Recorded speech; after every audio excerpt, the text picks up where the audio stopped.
The World Series is over. The offseason has officially begun, and it's a big one for the San Francisco Giants. And over my shoulder here on YouTube, what does it say? Aaron Judge season. It's going to be a lot of Aaron Judge talk all offseason long, and it starts next. You are Locked On Giants, your daily San Francisco Giants podcast. Part of the Locked On Podcast Network, your team every day.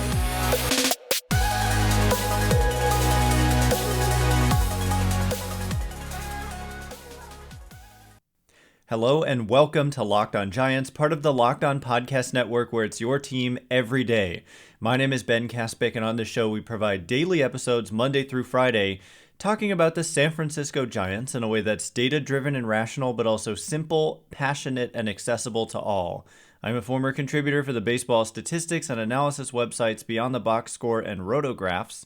I've been podcasting about the Giants since 2015, and I'm a lifelong fan. Thank you for making Locked On Giants your first listen every day. We're free and available wherever you get podcasts. And yes, the 2022-2023 offseason is officially underway. The Houston Astros won the World Series, and now a critically important offseason for the San Francisco Giants begins. We're going to take you through the key dates and deadlines, a lot of which are coming up immediately, including the first deadline I want to talk about was yesterday. And it's not really a deadline, but yesterday is the first big day because free agency technically opened up yesterday. And so all the players that the Giants have who are free agents are technically no longer on the Giants. And that includes Brandon Belt, Joc Pederson, and then it also includes these guys with options. And then so the next date that's significant is November 10th, because these option decisions are due. And so what you're going to see, what we've already seen, is a smattering of decisions getting made. And for the Giants, the big one was Carlos Rodón. And so yesterday, even though he had until the 10th, a lot of players, including Rodón, made this decision immediately. It was not a tough decision at all. Rodón opted out of the $22.5 million that the Giants would have otherwise been obligated to pay him if he wanted to come back for 1 year. That's the thing. It's not about he doesn't want to be back per se. He might not, but that's not what this decision means. It means why accept $22.5 million when you're going to go out there and receive offers north of $100 million. So Rodón made his decision, and by the 10th, all option decisions must be made, and the Giants have one to make for themselves. And the one that they have to make for themselves is for Evan Longoria. So by Thursday, we're going to know about what they do with Evan Longoria. They don't necessarily have to come to a total resolution, but they need to at least make the decision about, do we pick up the $13 million club option for 2023, after which point the deal would be over, or do we take the $5 million buyout? Now, the thing to keep in mind here is that there's no rule against restructuring it. Like, they can technically decline the option, but also bring him back for some other term, right? So, and that's the thing also, is that within this window, free agents, including Rodón, including all the other Giants free agents, including Longoria, Belt, Pederson, they cannot yet talk to any other teams. And so the Giants have this window between now and Thursday to try to work out new deals. We saw yesterday Edwin Diaz, the reliever. I think a lot of people were circling him as a possible Giants target. I never really thought they were going to make that big of a splash on the relief pitcher market. And so Edwin Diaz, though, was a free agent, and he was with the Mets. And so he signs a big extension with the Mets for 5 years, $105 million, I believe. And he could only sign with the Mets at that point. But come Thursday, players, free agents can sign with any team. And so that's when we kind of officially kick off. Technically, Aaron Judge season, the Giants are allowed to start talking to Aaron Judge on this Thursday. So anyway, the decision on Longoria is due by then. And if I had to guess, if I'm previewing this, they're not going to just pick up the club option. It is possible they want to bring him back, but it would be a restructured deal. I mean, you could even make a case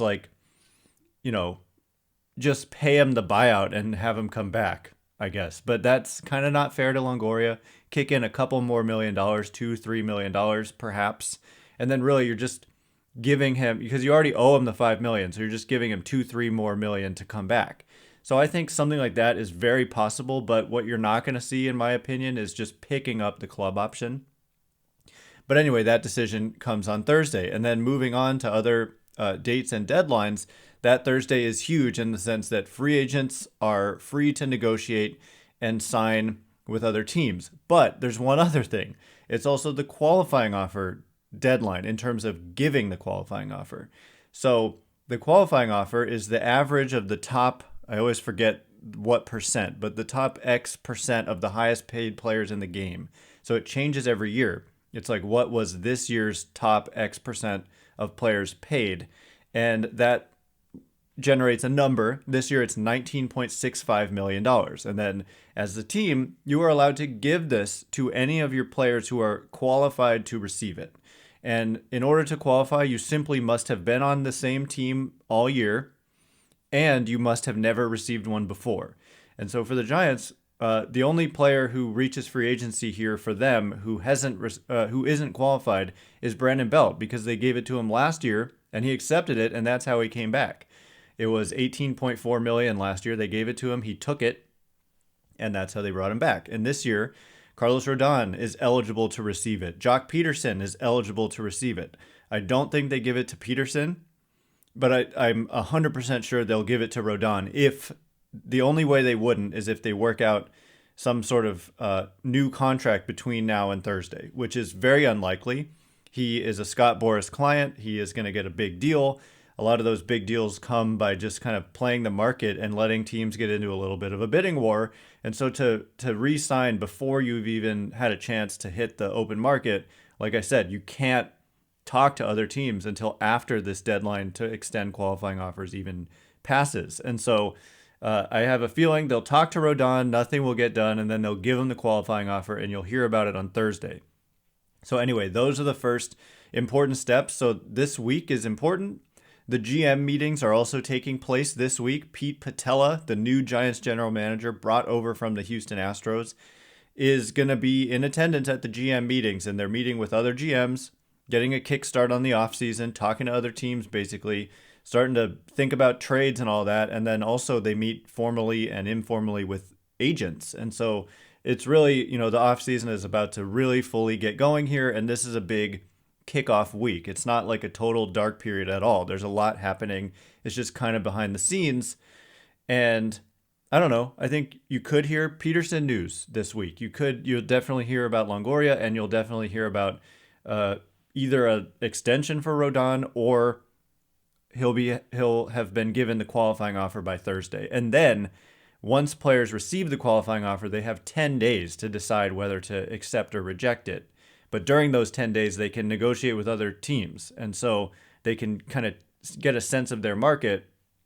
And then if they end up signing with another team at any point during the offseason, the Giants would get draft pick compensation for that. And so anyway, coming up in just a minute, we're going to discuss the free agency portion, the portion where it all opens up. And like over my shoulder, it says Aaron Judge season. We're going to get into what to expect from the Giants in free agency this offseason in just a minute. But before we get into that, BetOnline.net is your number one source for betting football and the start of the new basketball season. Find all the latest player developments, team matchups, news, podcasts, and in-depth analysis on every game. And as always, BetOnline is your continued source for all your sports wagering information with live betting, up-to-the-minute scores for every sport out there. They're also really good at the MLB offseason and putting out odds for where free agents are going to land. It's one of my favorite things to talk about. We're going to get into free agency in just a minute, get into Aaron Judge. And I mean, the betting odds at BetOnline now reflect that Aaron Judge is widely seen, or I should say the Giants are widely seen as the team that is the biggest threat to lure him away from the New York Yankees. And when the first odds came out, the Giants were like 9th. And we talked about it, how it was a inefficiency. And I think a lot of people took that bet, and that's why it moved up so much. So anyway, BetOnline is the fastest and easiest way to check in on all your favorite games and events, including MLB, MMA, boxing, golf. Head to the website today or use your mobile device to learn more. BetOnline, where the game starts. All right, here we go. We are going to get into like this key deadline of this Thursday, November 10th, when free agency opens up and what to expect from the Giants. And what to expect from the Giants just overall is that they seem to be primed to have a large offseason. A lot of people wonder, like, why do we talk about the Giants as being possible suitors for these big fish when over the last several years, and especially last year, I will support that argument as it pertains to last year, in that they also had a lot of money freed up, and they really could have done this type of thing last year where they go out and it's not like they had a ton of commitments and it prohibited them from being super aggressive in free agency. The one thing is we don't know. Like, for all we know, they were in on Corey Seager. They were in on Marcus Simeon. They were in on, we do know they were in on Trevor Story. And so we actually don't know. Carlos Correa was a free agent last year and is again this year after opting out officially. That's the other thing, is these free agents like Correa and Bogarts, they have opt-outs. And so we're always saying, well, they have to first opt out before we can consider them real free agents. They have officially opted out. Verlander hasn't yet. Correa did, Bogarts did. But anyway, yeah, I mean, we don't know what they were doing last offseason necessarily, but this offseason, what strikes me is specifically Alex Pavlovich of NBC Sports Bay Area, obviously is very connected to the team, and he has his sources within the organization. And if you read Alex Pavlovich over the last month or so, he's very clear. He's like, the Giants know that they need to make a big splash this winter because of not only the disappointing year they had from a record standpoint, from a missing the playoffs standpoint, but from an interest in the team and an attendance standpoint. And so he's not saying like, I think that maybe they will do this because of this. He's saying they know that they need to do this. And so I don't know. He even makes it more clear than I'm making it sound. And that tells me, along with just reading, the room and understanding what their payroll is, with all these contracts coming off the books, they've got about $100 million committed, not even committed. That's if you account for arbitration estimates, which they have a lot of arbitration eligible players, and arbitration is not something that is guaranteed to players. So any of those guys that they don't want to bring back next year, they don't have to. And arbitration also underpays guys relative to their market value. And so I'm saying, even if you account for all of the arbitration players they have getting their rough estimated salaries and the guaranteed money that they have committed, including to guys like Tommy La Stella, who may not even make the team next year despite being owed one of the highest salaries on the team, it's just $100-ish million on the books. And they've been about $160 million the last few years. And so even if you account for all that, you could add a couple $30 million players, no problem, and just to get back to last year's level and the year before that as well. And when I say 30 million, I don't mean 30 million total. I mean 30 million per year, which is, Judge will probably get more than that, $35+ million, depending on how many years he gets. But, the top players get 30 to $40 million per year. And so that would be no problem for the Giants if you're adding a couple of them. And then there's the point to make that there's no reason they couldn't push beyond $160 million. That is not some kind of cap. It's not close. There is no salary cap in baseball. And the luxury tax threshold, by the way, luxury tax payrolls, though, are calculated a little bit differently. So when I'm talking about payroll, I'm not talking about the, quote, luxury tax payroll, which is slightly different. So the Giants have been at about $160 million from just normal payroll perspectives, but their, for example, luxury tax payroll this last year is estimated at about $174 million, so $12 million more. So that's worth mentioning. But also the luxury tax threshold, the first one, is $230 million in 2022, and I think it may go up in 2023. I'm not sure, but it's certainly not going down. And so $230 million before you start getting taxed on those extra dollars is what it is. And then if you go to 250, you're taxed even more on dollars spent above 250. And then if you go to 270, even more. And then there's a new fourth tier. If you exceed $290 million, there's a huge, might even be like 100% tax. I can't remember what it is, but anyway, at 160, you're not even close. Even 175, you're not even close to the 230 threshold. And so there's no reason they couldn't push closer to 200 million and beyond if they really felt like the players were real difference makers and that it was going to be the right decision for the organization. But I would at least count on them to getting back to 160, and then hopefully, I think reasonably 180-ish is very realistic, and then 200 I think would be would be a great scenario, but I would hope that it would stay there and go beyond that eventually. But I think that it's reasonable to expect it to come in at 180 or so. I don't think there's anything super unlikely about that. So anyway, with that said, that opens up the possibility for the Giants to be in on just about anybody. So with Carlos Rodón opting out officially, they will have to bring in somebody in the starting rotation to, I think that it was a good formula to have a co-ace with Logan Webb, and their rotation is kind of filled up. That's one key difference between this offseason and last. Last offseason, they had so much work to do to make a rotation. Only Logan Webb was under club control. They had to bring back Wood and DeSclafani. They signed Cobb, they signed Junis, and they signed Rodón. So they had a lot of work to do there. But this offseason, the only one of all of those guys who is a free agent is Carlos Rodón. So he's a big one. He was their best starter. So you either bring him back or you try to bring in somebody who can be similarly good. And there are some options. There's DeGrom, there's Kershaw, there's Verlander, potentially. He hasn't officially opted out at this moment, the last I've seen, but he will. It was a $25 million option, and he could easily exceed that after the season he just had. He's going to win the Cy Young Award again at age 39 or 40. So anyway, that's kind of previewing the offseason. They have a lot of flexibility in terms of where they can add. They certainly could add in the outfield. They could add in the infield.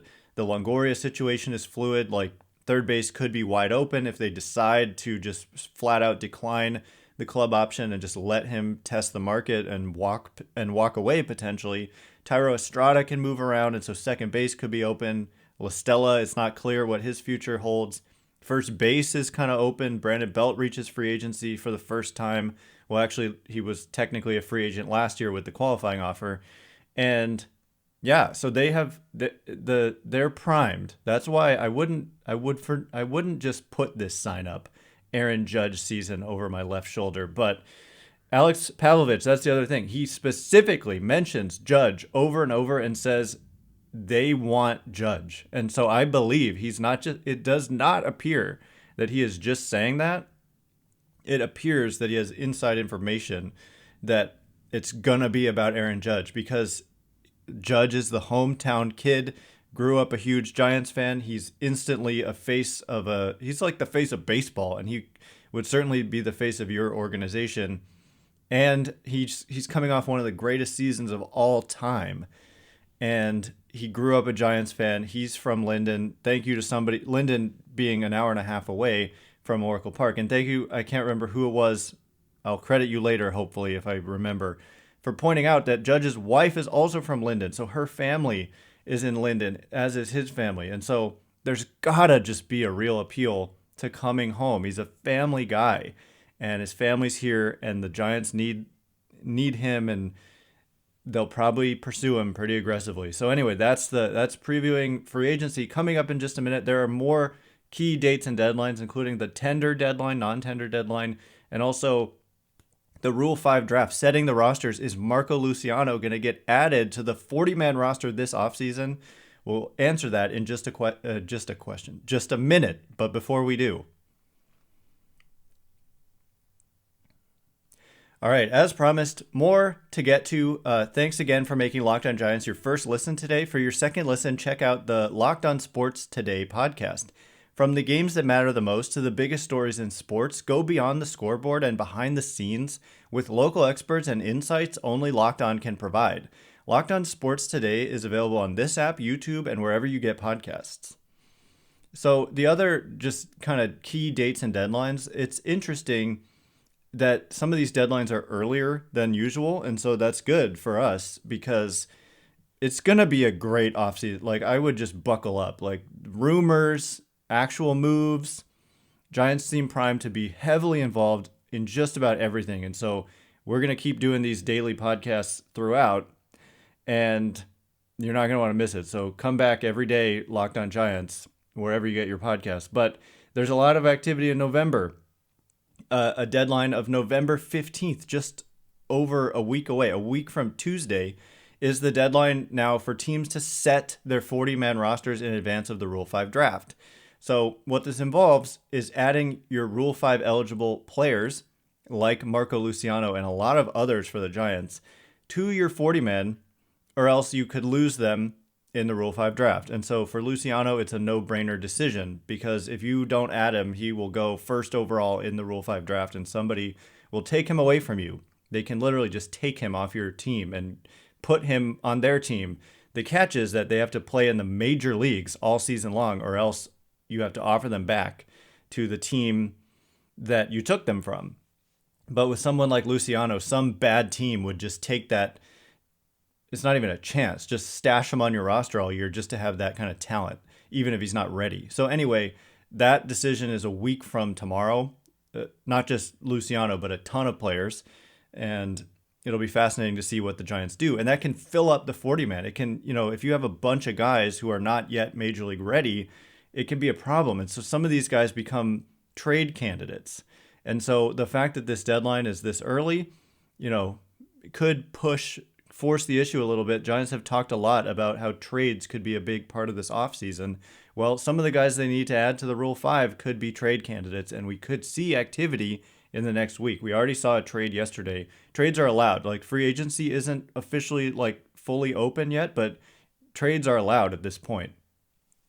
So then a few days later is the tender deadline. Normally this comes up in late November, early December, but it's actually on November 18th this year, a week from Friday, so less than 2 weeks away. And this is when all those arbitration eligible players the Giants have, the Giants will have to make a decision whether or not to tender them a contract, and even pre-arbitration players. But it is specifically interesting with arbitration eligible players for the Giants. Harleen Garcia, John Brebbia, Jacob Junis, Austin Slater, J.D. Davis, Mike Yastrzemski, Zach Littell, Logan Webb, Lamont Wade Jr., Tyler Rogers, and Tyro Estrada. Also, there's some question about Scott Alexander. He should be arbitration eligible, but Maria Guardado tweeted out this morning that the Giants transaction page shows Alexander elected free agency, which I don't understand. So we'll have to clarify on Scott Alexander. But all those other guys, the Giants essentially just make the decision, do I want these players at what they're likely to earn in 2023, which again, below market rates. So really, it takes a special circumstance for a guy to not be worth it, but it happens every year on every team. And so some of these guys, just glancing through it, Zach Littell, possibly Lamont Wade Jr., that may be it, maybe Harleen Garcia, will be non-tendered. And so they'll officially be released into free agency. And all the other guys, you're agreeing to go through with the process that will ultimately end up with them getting a salary, but that salary is to be determined. But they will be back. Like Webb and Yastrzemski, they can just say, yes, we want you back, and we'll figure out your salary later. And that's how it works. So that deadline is just a week from Friday. And then looking beyond that for other dates and deadlines, the qualifying offer decisions are due on the 20th. That's that following Sunday. So they'll give one to Rodón, and then he'll decline it by Sunday, the 20th.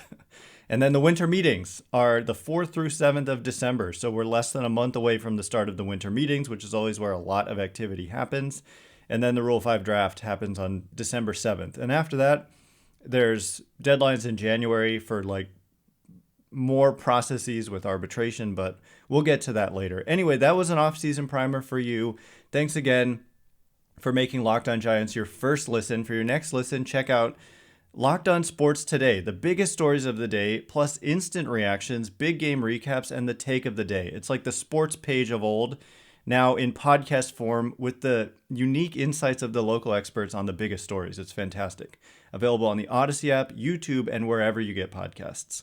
Once again, my name is Ben Kaspick. Check me out on Twitter at Ben Kaspick, Kaspick. If you like this show, please consider rating it or leaving a review. Helps me out a lot, so thanks in advance, and thanks to everyone who's done so already.